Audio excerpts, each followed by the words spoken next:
할렐루야. 따라합시다. 하나님, 오늘도 그냥 돌려보내지 마시고 은혜 받게 해주세요. 아멘. 사람이 세상 살아가면서 가장 중요한 것은 목숨이죠. 목숨이 있어야 맛있는 음식도 먹습니다. 목숨이 있어야 좋은 집에서 잠도 잡니다. 목숨이 있어야 자연 풍경 좋은 경치도 구경할 수 있습니다. 목숨이 있어야 돈도 쓸 수 있습니다. 제가 뒤에 목숨이 있어야 하고 붙인 것들은 사람들이 좋아하는 것들 대충 붙여본 거예요. 목숨이 있어야 나머지 것들이 의미가 있잖아요. 목숨보다 귀한 게 없어요. 그래서 주님은 말씀하시죠. 온 천하를 얻고도 목숨을 잃으면 무엇이 유익하리요? 그죠? 온 천하를 다 얻어도 목숨을 잃으면 그 사람에게는 의미가 없는 거예요. 목숨이 중요하죠. 근데 이 목숨보다 더 중요한 게 있어요. 그게 영생입니다. 다른 말로 하면 구원받는 것. 한 번 죽는 것은 사람에게 정하신 것이요 그 후에는 심판이 있으리니. 히브리서 9장 27절 말씀입니다. 죽고 끝이 아니에요. 죽어요. 반드시 죽어요. 정해진 거예요. 그 다음에 심판받아요. 지옥에 떨어진단 말이에요. 여러분, 세상에서 잘 먹고 잘 살고 많이 누리고 명성과 인기를 한 몸에 받았다 치더라도 지옥에 떨어져서 영원토록 형벌받을 수밖에 없다면 그 누린 것이 다 무슨 의미가 있겠어요? 아무 소용없죠. 그러니까 구원받는 것은 우리 목숨보다 더 중요합니다. 영생은 우리 목숨보다 더 중요합니다. 여러분, 어떻게 해야 구원받습니까? 다시 말해, 어떻게 해야 지옥 가지 않고 천국 갈 수 있습니까? 간단합니다. 예수님을 여러분의 주님으로 영접해야 합니다. 예수님이 여러분의 모든 죄를 짊어지고 십자가에 죽으셨고, 그 예수님을 여러분의 인생의 주님으로 영접할 때 여러분 죄사함 받고 구원받아 하나님의 아들과 딸이 되기 때문입니다. 그래서 예수 믿는 것보다 중요하고 급한 건 없어요. 그리고 예수 믿는 사람이 다른 사람을 예수 믿게 하는 것보다 더 큰 사랑이 없어요. 예수 믿게 다른 사람들에게 복음을 전해주는 것보다 더 가치 있고 더 소중한 것을 나눠주는 것은 없는 거예요. 영생이죠. 영생이 본질입니다. 요한복음 3장 16절 다 같이 시작. 하나님이 세상을 이처럼 사랑하사 독생자를 주셨으니 이는 저를 믿는 자마다 멸망치 않고 영생을 얻게 하려 하심이니라. 요한복음 1장 12절 아시는 분들 다 같이 시작. 영접하는 자 곧 그 이름을 믿는 자들에게는 하나님의 자녀가 되는 권세를 주셨으니 이는 혈통으로나 육정으로나 사람의 뜻으로 나지 아니하고 오직 하나님께로서 난 자들이니라. 성경의 말씀입니다.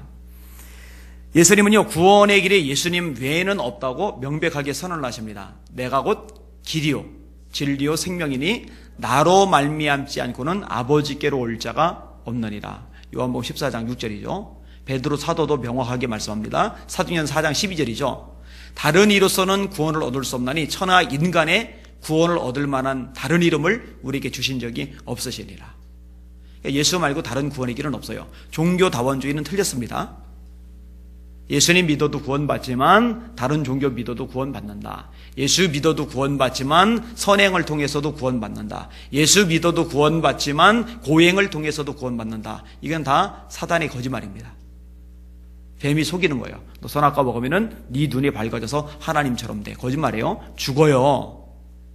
예수님 말고 다른 것들을 통해서 구원받고자 하는 모든 시도는 죽음과 심판으로 끝이 납니다. 예수의 십자가 외에 여러분의 죄를 사할 수 있는 길은 없습니다. 예수의 피 외에 여러분을 정결케 만들 수 있는 수단과 방법은 이 땅에 존재하지 않습니다. 성경의 메시지는 단순합니다. 이게 다른 종교들과 기독교의 본질적인 차이입니다. 유교는 죄 씻음 받으라고 말하잖아요. 불교는 죄 사함 받으라고 말하잖아요. 힌두교는 죄를 해결 받으라고 말하질 않아요. 그냥 자기네 종교 믿으면 되는 거예요. 근데 성경만 죄 사함 받아야 된다고 말해요. 죄 사함 받지 않으면 심판받는다고 말씀해 주고 있어요. 이게 인간에 대한 이해의 차이에서 출발을 합니다. 기독교는 인간을 기본적으로 하나님 앞에 죄인으로 규정을 합니다. 반대로 유교는 그런 개념이 없어요. 불교나 힌두교 같은 데도 그런 개념이 없어요. 오히려 불교는 인간이 부처라고 말합니다. 힌두교는 인간이 신이라고 말합니다. 그건 거짓말입니다. 사기입니다. 인간은 절대로 신이 아닙니다. 이렇게 한계 많고 실수하고 이기적이고 정욕에 쉽게 빠지며 자기중심적이고 타락하고 죄에 쉽게 물드는 신이 어디 있어요? 인간은 죄인입니다. 정직하게 보자고요. 인간은 죄인 맞아요. 그러니까 죄인이 아니라고 착각하게 만들다가 지옥 가게 만드는 것, 사단의 전략이고 사단의 전술입니다. 따라서 한신대학교 같은 학교 학생들이 석가탄신일 날 현수막 붙여놓고 부처님 오신 날 축하합니다. 이거는 미친 짓입니다. 정신 나간 짓입니다. 이거는 화평의 모습이 아닙니다.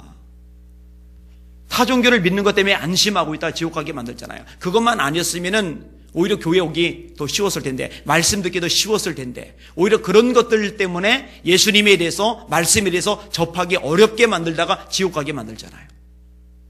근데 그걸 어떻게 축하할 수가 있어요? 뭔가 문제가 있는 겁니다. 혼돈의 시대, 착각의 시대를 우리가 살아가고 있는 겁니다. 다시 말합니다. 예수 한 분 외에는, 십자가 하나 외에는 구원의 길은 없습니다. 놓치지 마시기를 주님의 이름으로 축원합니다. 예수 말고 여러분을 천국에 들여보낼 수 있는 문은 없습니다. 나머지는 다 절도, 강도일 뿐입니다. 예수뿐입니다. 예수님을 영접하시고 그리스도인으로 살아가시기를 주님의 이름으로 축원합니다. 그리고 이제 그리스도인이 되었다면, 다시 말해 하나님의 아들과 딸이 되었다면, 다시 말해 천국을 소유한 자가 되었다면, 다시 말해 하늘의 시민권을 가진 자가 되었다면, 다시 말해 영생을 소유한 자가 되었다면, 같은 얘기다. 거기 합당하게 살아야 돼요. 그리스도인답게 살아야 됩니다. 오늘 본문은 그런 내용들을 우리에게 가르쳐주고 있습니다. 근데 오늘 본문에 보니까 이렇게 시작을 합니다. 마지막으로 말하노니. 보통 마지막으로 말한다, 이건 결론이잖아요. 그러면 이 구절이 결론 부분인가? 문제가 생겨요. 왜냐면 3장이거든요. 근데 베드로 전서는 5장까지 있거든요. 3장에 결론적으로 해놓고 4장, 5장에 가면 이건 말이 안 돼요. 마지막으로 말하노니, 이 말은 다시 말해서 전체의 결론이 아니라 앞에서 이어져 나가던 여러 가지 스토리, 그 스토리의 마지막 부분을 의미하는 겁니다. 그게 다 이제 관계에 관련된 측면입니다. 예수님을 믿었어요. 하나님의 아들과 딸이 되었어요. 이렇게 하나님의 백성이 된 우리가 각각의 종류와 어떤 관계를 맺으며 살아가야 되느냐, 그 부분을 열거하는 겁니다. 예를 들어서 2장 13절에서 17절까지는 왕이나 방백과의 관계성 속에서 어떻게 해야 되느냐, 순복하라. 18절 20절까지는 2장이에요. 주인과의 관계성 속에서 어떻게 해야 되느냐, 역시 순복하라. 그 다음에 3장에 들어와서 1절에서 6절까지 아내는 남편에게 어떻게 해야 되느냐, 순복하라. 그 다음에 7절 말씀은 남편이 아내에게 대해서 어떻게 하라고 말씀하세요? 아내를 귀히 여겨라. 이런 식으로 각각의 관계, 왕과의 관계에서, 방백과의 관계에서, 남편과의 관계에서, 아내와의 관계에서 이런 삶을 너희가 살아야 된다. 그리고 내가 마지막으로 말하는데, 이제는 이웃과의 관계성 속에서는 이런 모습을 너희들이 드러내야 된다. 이런 구조로 되는 겁니다. 이해되셨죠? 그럼 이웃과의 관계에서 어떤 삶을 살아야 되느냐? 오늘 본문의 내용이에요. 그 내용을 한번 살펴볼 겁니다. 자, 첫 번째 부분은 따라합시다. 동정하라. 동정하라.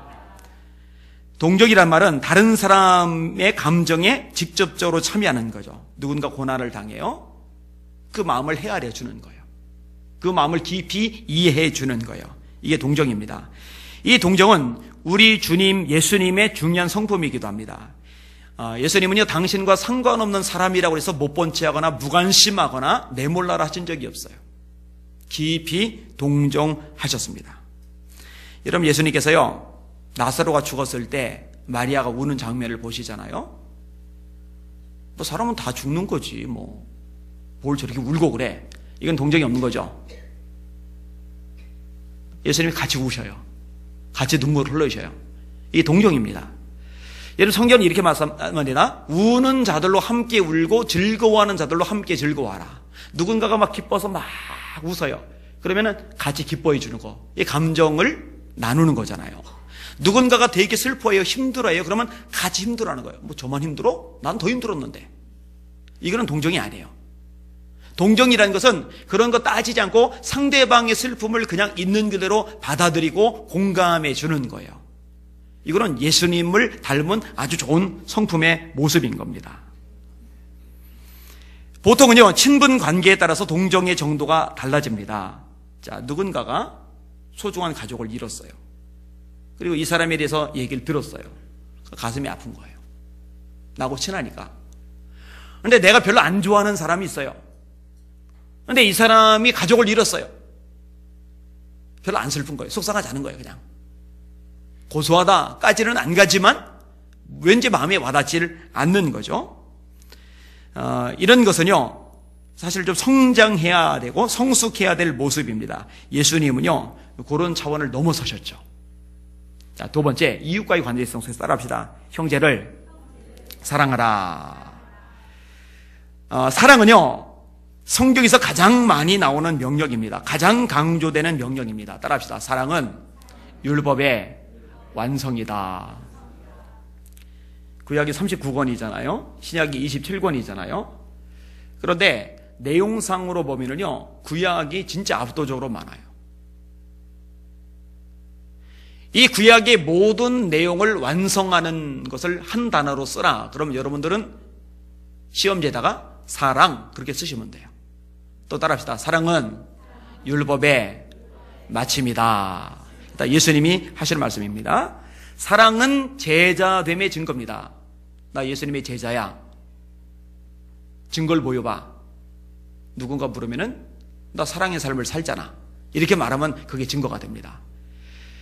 새 계명을 주노니 너희가 서로 사랑하라. 내가 너희를 사랑한 것까지 너희도 서로 사랑하라. 너희가 서로 사랑하면 이로써 모든 사람이 너희가 내 제자인 줄 알리라. 사랑은 율법의 완성, 사랑은 율법의 마침, 사랑은 제자됨의 증거. 또 이 사랑은요, 하나님을 아는 증거입니다. 사랑하는 자들아 우리가 서로 사랑하자. 사랑하는 자마다 하나님께로서 나서 하나님을 알고 사랑하지 아니하는 자는 하나님을 알지 못하나니 이는 하나님은 사랑이심이라. 성경도 어느 정도까지 말하느냐? 우리가 사람을 사랑하지 않으면은 하나님도 사랑하지 않는다고 말합니다. 다시 말해 이웃사랑은 하나님 사랑의 증거입니다. 이웃사랑이 하나님을 아는 것의 증거임과 동시에 이웃사랑은 하나님 사랑의 증거입니다. 보는 바 그 형제를 사랑하지 아니하는 자가 보지 못하는 바 하나님을 사랑할 수가 없느니라. 이 요한일서의 말씀이거든요. 그리고 사랑은 모든 가치의 정점입니다. 그러니까 가치 있는 것들이 세상에 많이 있잖아요. 특별히 신앙인들의 가치 많이 있잖아요. 은사, 방언, 예언, 지혜. 이게 다 대단한 것들이 있잖아요. 예언, 다 대단한 것들이 있잖아요. 근데 성경은 뭐라 말씀합니까? 내가 사람의 방언과 천사의 말을 할지라도 사랑이 없으면 소리나는 구리와 울리는 꽹과리가 되고, 꽹과리 꽹꽹꽹꽹꽹꽹 시끄럽잖아요. 방언을 말하는데, 천사의 말을 하는데 얼마나 아름다워야 돼요? 천사의 말. 근데 그 천사의 말에서 사랑이 빠지면은 시끄러운 소리밖에 안 되는 거예요. 이거는 하나님 편에서 말씀을 전해주는 거예요. 여러분 잘 들으셔요. 여러분들이 방언기도 유창하게 해요. 여러분들이 천사처럼 말을 아주 아름답게 구사할 수 있어요. 근데 거기서 사랑이 빠져나가면은 하나님 귀에는 시끄러운 잡소리밖에 안 되는 거예요. 이렇게 말합니다. 내가 예언하는 능이 있어 모든 비밀을 알고 또 산을 옮길 만한 모든 믿음이 있을지라도 사랑이 없으면 내가 아무것도 아니요. 여러분 대단하잖아요. 모든 비밀을 알 만큼 예언의 은사가 있어요. 다 꿰뚫어 봐요. 이러면 조금만 꿰뚫어 봐도요, 사람들이 우러러봅니다. 예언의 은사 있는 사람들 인정받아요. 산을 옮길 만한 대단한 믿음? 그럼 야, 저 사람 대단한데, 엄청난데, 근데 하나님 편에서 보면 그 사람은 아무것도 아니에요. 그러니까 천사의 말을 하듯이, 방언을 하듯이 이렇게 기가 막힌 말이 나가도 사랑이 빠지면 시끄러운 소리가 되는 것이고, 산을 옮길 만한 믿음이 있고 모든 비밀을 알 만큼 예언의 은사를 가져서 대단해 보이는 사람 같아도 거기서 사랑이 빠지면 하나님을 대는 그 사람은 아무것도 아닌 게 돼버려요.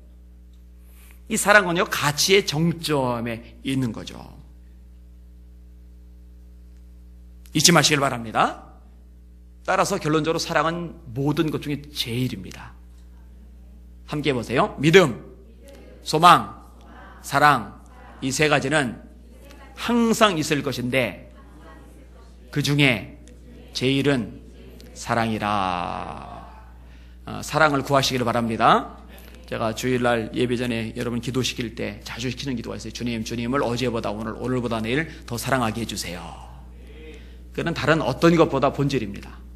그리고 정말 주님을 사랑하면은 이웃을 사랑하게 돼 있어요. 왜냐하면 주님이 그 이웃을 사랑하시거든요. 내가 누군가를 너무너무 사랑하잖아요. 그러면 그 사람이 좋아하는 것을 같이 좋아하게 됩니다. 내가 누군가를 너무너무 사랑하잖아요. 그 사람이 싫어하는 것을 나도 같이 싫어하게 됩니다. 예수님을 너무너무 사랑하는데 예수님이 사랑하는 소중한 사람들을 미워하고 살 수는 없는 거거든요. 그 다음에 세 번째에 나오는 것이 불쌍히 여기라. 따라합시다. 불쌍히 여기라. 사실 사랑과의 관계성 속에서요, 불쌍히 여기는 마음이 있으면요, 웬만한 문제는 해결이 됩니다. 부부간에 불쌍히 여기는 마음이 있잖아요. 갈등은 해결됩니다. 물론 열받아요. 짜증나요. 속상하고 힘들 때 있어요. 그런데 이제 불쌍히 여기는 마음이 있으면요, 해결이 되는 거예요. 창피한 얘기지만 저희 부부도 한 3년 정도 갈등을 심하게 겪었어요. 한 7, 8년 전 얘기 같아요. 6, 7년 전 얘기인가. 그런데 그러니까 밥을 안 차려주더라고요, 여자가. 그래서 토마토 분식집에서 혼자 김밥 이렇게 먹고 있잖아요. 근데 앉아서 밥을 먹고 있는데 아내가 하필 그 뒤로 지나갔나 봐요. 지나가다 제 모습을 유리 위로 이렇게 봤는데 그 모습이 그렇게 불쌍하더래요. 그런데 그게요, 굉장히 중요합니다. 불쌍히 여기는 마음이 없어져 버리면요, 그건 정이 완전히 떨어져 버린 거거든요. 그럼 관계 회복이 참 힘들어요. 근데 하나님이 관계를 회복시키려고 마음을 먹으시고 작정하시면요, 사람의 마음속에 불쌍히 여기는 마음을 불러일으키기 시작을 하십니다. 그럼 그게 관계 회복의 실마리가 돼요. 불쌍히 여기는 거. 이거 예수님의 마음이기도 합니다. 예수님이 무리를 보시고 불쌍히 여기셨죠. 예전에 어떤 교회에서 싸움이 났어요. 조금 전까지, 얼마 전까지 서로 한 교인이라고 여기던 성도들이 패가 갈린 거예요. 그런데 이제 이쪽 패에 있는 한 분이 상을 당했어요. 그런데 이제 반대쪽 패에 있는 사람들 중에 어느 누구도 이 사람을 불쌍하게 생각을 안 하는 거예요. 그러면요, 이건 둘 다 끝난 거예요. 둘 다 하나님의 백성 아니에요. 근본적으로 문제가 발생을 한 겁니다. 여러분들의 마음속에 불쌍히 여기는 마음이 많으십니까? 이게 예수님과 바리새인의 근본적인 차이죠. 한편 손 마른 사람이 있어요. 예수님은 불쌍해요. 바리새인은 아무 생각이 없어요. 예수님은 고쳐주세요. 바리새인은 안식일에 왜 고치느냐고 트집을 잡아요. 그래서 여러분의 눈에 사람들이 불쌍히 여기는 것이 많아지면은 여러분들이 예수님을 닮아가고 있는 현상이고, 여러분의 눈에 못마땅한 인간들이 많아지면은 여러분들이 점점 바리새인을 닮아가고 있는 증거입니다. 어느 쪽 닮으시겠어요? 바리새인 닮지 말고 예수님 닮으시길 주님의 이름으로 축원합니다. 그게 건강한 신앙이죠. 자, 네 번째 따라합시다. 겸손하라. 교만하면 버림받습니다. 하나님은 교만한 자를 근본적으로 싫어하십니다. 그래서 성경은 말씀하죠. 하나님이 교만한 자를 물리치시되, 물리치는 건 뭐예요? 밀어내는 거예요. 이게 밀어내는 거예요. 하나님 밀어내기 잘하세요. 교만할 경우에. 교만한 자를 물리치시되 겸손한 자들에게는 은혜를 베푸시느니라. 사울이 겸손할 때 하나님이 쓰셨어요. 쓰셔서 왕이 되었어요. 왕이 돼서 나라를 건졌어요. 그리고 교만해지는 거예요. 목이 뻣뻣해지는 거예요. 어깨에 힘이 들어가는 거예요. 하나님이 버리세요. 다윗 겸손할 때 하나님이 세우셨어요. 글쎄, 왕이 되고 나서도 겸손한 거예요. 나는 누구며 내 집은 무엇이간데 나로 여기에 이르게 하셨나이까. 내가 잘났어, 똑똑해서, 능력이 있어서, 리더십이 있어서, 전쟁에서 싸움을 잘 벌여서 왕이 됐다는 생각을 손톱만큼도 안 해요. 하나님, 도대체 나 같은 인간이 뭐길래 저를 불쌍히 여기셔서 여기까지 이렇게 오르게 하셨습니까? 겸손하잖아요? 하나님이 귀하게 생각하실 수밖에 없는 거죠. 마더 테레사 같은 분이 사실 개신교에서도 좀 나와야 되는데 하는 마음이 있어요. 이분이 1962년부터 점점 알려지기 시작을 합니다. 활동을 시작한 지 14년째입니다. 62년 1월 26일 파드마 슈리상의 수상자로 결정됩니다. 인도 태생이 아닌 사람에게 인도가 준 첫 번째 케이스입니다. 수상식 날 인도 대통령이 마더 테레사가 묵고 있는 뉴델리 수도원에 리무진을 보내줬는데 이거 거절하고 선교에서 쓰고 있는 구급차 교명의 밴을 타고 대통령 관저로 갑니다. 그리고 또 2, 3개월 후에 필리핀의 막사 이상을 받습니다. 여기서 받은 상금 가지고서 나병 환자를 위한 시선 자금으로 씁니다. 1971년도에 여러 상을 받아요. 교황 요한 23세 평화상을 받았어요. 상금은 샨티 나가르이 나병 환자 센터 건설 기금으로 쓰입니다. 미국 보스턴에 있는 전국 카톨릭 발전회에서 착한 사마리안상 수상합니다. 72년 11월에는 뉴델리에서 네루상 받고 73년에는 템플턴 상을 받습니다. 75년에 생명을 경외한 공로로 알버토 슈바이츠 국제상 받고 76년에 미국 아이오와주의 오키프 주교로부터 지상의 평화상, 그 다음에 카톨릭 2인종 협의회상을 받습니다. 되게 많이 받죠. 1979년에 마침내 노벨 평화상을 받습니다. 이때 수상 파티 열지 말아달라고 부탁을 해요. 그리고 수상 파티에 안년 그 돈까지 모아서 상금을 추가한 다음에 전액 다 사랑의 선교에 전달이 됩니다. 이 테레사가 거주하던 캘커타, 인도의 도시에 열광적인 축제 바람이 부는데 난리가 나죠. 세계에서 가장 유명한 여자로 이름을 올리는 순간이니까. 근데 정작 자신은 공시사를 한마디도 안 하고 조용히 숨어서 여전히 가난한 사람을 보살핍니다. 하여튼 인물로는 대단해요. 정말 대단해요. 이 테레사가 더 높아진 것은 그녀의 겸손 때문이라고 해도 과언이 아닐 겁니다. 잘난 척하고 그래서 막 폼잡고 그랬다면 주가는 떨어지는 거죠. 겸손해야 영광을 얻습니다. 5번째 항목 따라합시다. 악을 악으로 갚지 말라. 악을 악으로 욕을 욕으로 갚지 말라라고 오늘 본문에 말씀합니다. 따라합시다. 오른편 뺨을 때리거든 왼편을 내빌라. 인용해놓고도 저부터도 자신이 없어요. 오른편 뺨을 때리면 왼편을 내밀라. 예배 끝나고 나가는데 우리 권사님 한 분이 갑자기 제 오른편 뺨을 올려 붙이면은 제가 권사님 여기 왼편도 과연 이럴 수 있을까? 쉽지 않을 거예요. 전점성 권사님 엄청 웃으시는 게 한번 해보고 싶으신 모양이니까요. 여러분 어때요? 만만치 않죠? 예수님의 말씀은 도덕이나 윤리 차원으로 해석하면 해석이 안 됩니다. 이거는 윤리나 도덕으로 나올 수 있는 메시지가 아닙니다. 속옷을 가지고자 하는 자에게 겉옷까지도 내어주라. 너희를 핍박하는 자를 위하여 기도하라. 오늘 본문도 다시 악을 악으로 욕을 욕으로 갚지 말고 도리어 복을 빌라. 따라합시다. 복을 빌라. 이 복을 빌라란 말은 율로쿤데스라는 말인데 저주의 반대입니다. 좋게 말하라는 얘기입니다. 자, 악을 악으로 안 갚는 거, 욕을 욕으로 안 갚는 거. 누가 나를 욕했어요. 나를 비방한 거예요. 이게 돌고 돌아서 내 귀에 들렸어요. 근데 나는 다른 사람들 앞에서 그 사람에 대해서 좋은 얘기를 하는 거예요. 장점을 이야기하는 거예요. 칭찬을 해주는 거예요. 그럴 때 쓰는 단어입니다. 그럴 때 쓰는 단어예요. 그러니까 예수 믿는 사람이 이렇게 하라는 거예요. 네, 이렇게 하시겠어요? 네. 대답이 한 절반 정도 나왔어요. 하도록 기도해 보시겠어요? 네, 하는 건 자신 없죠. 저도 자신이 없어요. 정말 자신이 없어요. 근데 그렇게 하라는 거예요. 이 그리스도인의 삶의 모습이어야 된다고 성경은 가르쳐주고 있어요. 악에게 지지 말고 선으로 악을 이기라. 상대방이 내게 악을 행했을 때 내가 똑같이 악으로 안 갚음하는 것은 속은 후련한데 영적으로는 진 겁니다. 패배예요. 상대방이 내게 악을 행했는데 내가 선으로 되갚아 버리면은 이거는 내가 억울할 것 같은데 영적으로 볼 때 영적 승리입니다. 초대교회는 이런 승리자들이 있어요. 스테반이 대표적이죠. 돌로 쳐 죽이는데 그들을 위해서 기도해 주잖아요. 그리고 교회가 왕성할 때요, 이런 삶의 특징들이 성도들에게서, 목회자들에게서 나타나기 시작하는 거예요.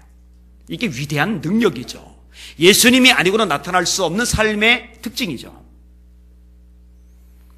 6번째 따라합시다. 입술을 지키며 살아라. 자, 10절 말씀 한번 읽어볼게요. 시작. 그러므로 생명을 사랑하고 좋은 날 보기를 원하는 자는 혀를 금하여 악한 말을 그치며 그 입술로 거짓을 말하지 말고. 여러분 하나님 앞에 경건한 사람 되기를 원하세요? 근데 여러분이 하나님의 경건한 사람이 되려면은요, 반드시 해야 될 것 중에 하나가 입에 파수꾼을 세우는 겁니다. 그렇지 않으면은 경건이 안 돼요. 성경은 말씀합니다. 스스로 경건하다 생각하며 자기 혀에 재갈 먹이지 아니하면 이 사람의 경건은 헛것이라. 그래서 하나님 편에 보실 때요, 진짜 교회 안에 경건한 사람은 소수일 수밖에 없는 게, 저마다 나름대로 자기가 경건하다고 생각하는 교인들은 생각보다 많거든요. 근데 하나님 편에서 볼 때 경건하지 않은 이유가 뭐냐? 여기서 다 탈이 나는 거예요. 자기 혀를 재갈 먹이지 않는 거예요. 해선 안 될 말이 입에서 자꾸 나가는 거예요. 부정적인 말, 불신의 말, 수근거리는 말, 누군가에서 험담하고 비평하는 말, 정죄하는 말, 이런 말이 우리 입에서 나가는 것 자체가 그 사람이 경건하지 않다는 증거입니다. 기도 많이 하는데 그래도 경건하지 않은 거예요. 교회생활 열심히 하는데 그래도 경건하지 않은 거예요. 열매니까, 입술의 열매니까. 여러분의 입술에 파수꾼을 세우시기를 바랍니다. 근데 여러분 스스로가 세우기는 쉽지를 않아요. 그래서 시편 기자도 고백하는 거예요. 기도하는 거예요. 하나님, 제 입술에 파수꾼을 세워주시옵소서. 혀는 능히 길들일 사람이 없나니 쉬지 아니하는 악이요 죽이는 독이 가득한 것이라. 그 사르는 것이 지옥불에서 나느니라 라고 야고보서 3장이 말씀을 해주고 있거든요. 이게 우리의 능력, 우리의 노력, 우리의 의지로 길들여지질 않아요. 그래서 하나님이 능력에 손으로 우리 입술에 파수꾼을 세워주셔야 비로소 관리가 되고 단속이 되는 거예요. 그 시편 기자의 기도는 굉장히 수준 있는 기도입니다. 기도하세요. 사람들이요, 칭찬에 상당히 인색합니다. 재미난 얘기 하나 해줄게요. 오리 사냥꾼이 아주 놀라운 능력을 가진 사냥개를 얻었어요. 이 사냥개가 어떤 능력을 가졌느냐? 물 위를 달리는 능력을 가진 사냥개예요. 이야기예요, 이야기. 그래서 오리를 딱 잡잖아요. 근데 오리가 보통 물 위에 많이 있잖아요. 물 위에 떠 있는 오리를 딱 하고 총으로 잡았는데, 일반 땅에 떨어져 있으면 사냥개 가서 물고 오면 되는데 물 위에 떨어진 거는 이건 방법이 없는 거예요. 근데 물 위를 달리는 사냥개면은 물 위에 달려가서 그걸 물어오면 되잖아요. 이걸 산 거예요. 근데 이제 친구한테 자랑을 하고 싶은데 그냥 자랑을 하면 친구가 안 믿을 것 같아요. 어떻게 개가 물 위를 걷냐? 헛소리하지 마, 거짓말 치지 마, 이럴 거란 말이에요. 그래서 친구를 꼬셔서 데리고 사냥하러 갔어요. 일부러 물 위에 있는 오리를 골라서 쐈어요. 그러자마자 사냥개가 물 위를 막 달려서 그걸 딱 물고 왔어요. 얼마나 뿌듯해요, 사냥개 주인이. 그래서 물었어요. 야야, 우리 사냥개 어때? 그러면 칭찬해 주면 되잖아요. 이래 됩니다. 니네 사냥개는 수영을 못하나 봐.